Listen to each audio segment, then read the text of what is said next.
Hello and welcome to VR Reviews. Today we'll be reviewing the Toonami InuYasha Series 2 Kikyo. So yes, here we are continuing the InuYasha series with Kikyo. She's InuYasha's dead girlfriend that tries to kill him sometimes. And that's pretty much all I have to say about that. Let's go ahead and zoom in for the articulation, sculpt, paint details, all those sorts of things. Alright, so with a quick size comparison, of course, here we have Kikyo. Here's our standard Marvel Legends 6-inch Superior Spider-Man and our 3 3/4-inch Marvel Universe Wolverine. Kikyo's stance is a little bit wider than Spider-Man's, so if they were standing in roughly the same position, she would just be a little bit shorter than him, which is a reasonable height differential, so she is roughly in the 6-inch scale, and of course is much taller than Wolverine. Now let's get the other two out of here and just look at Kikyo. Alright, moving on to our 360 spin, of course here we have Kikyo.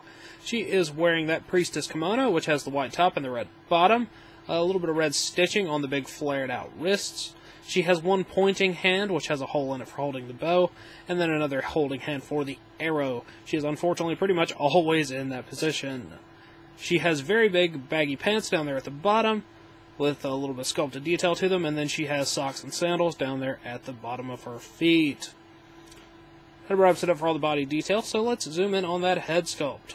Zooming in on Kikyo's face, which is a bit difficult because her arm is jutting out there in the way, but she has a very stern expression on her face, which is good for arrow firing, so that's cool.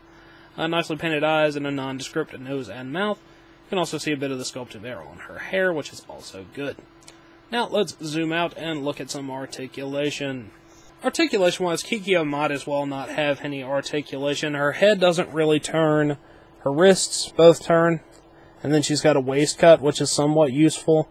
But her hands pretty much have to be in that position to hold her bow.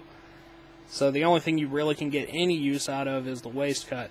So she basically has no articulation. She's always going to pretty much look like that. Now Kikyo comes with two accessories and a little foot stand, so let's go ahead and look at those.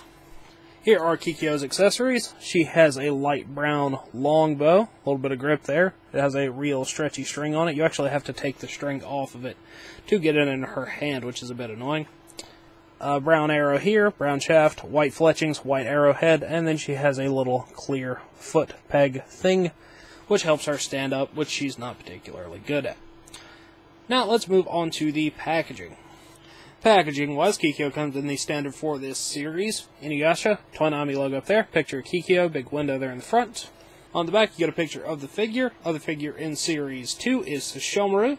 Then there are the figures from Series 1 and 3 down there at the bottom, which are InuYasha and Kagome from Series 2, which I have reviewed both of, and Sango and Moroku from Series 3, which I have reviewed Moroku, but not Sango.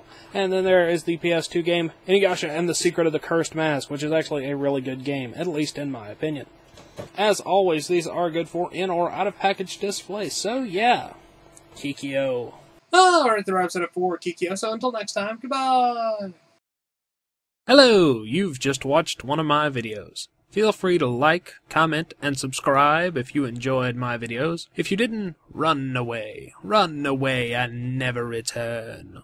Also, feel free to check out my other channels, Venom Raptor for all my variety gaming content, and VR Reviews for reviews of various action figures and collectibles. Thank you, and goodbye.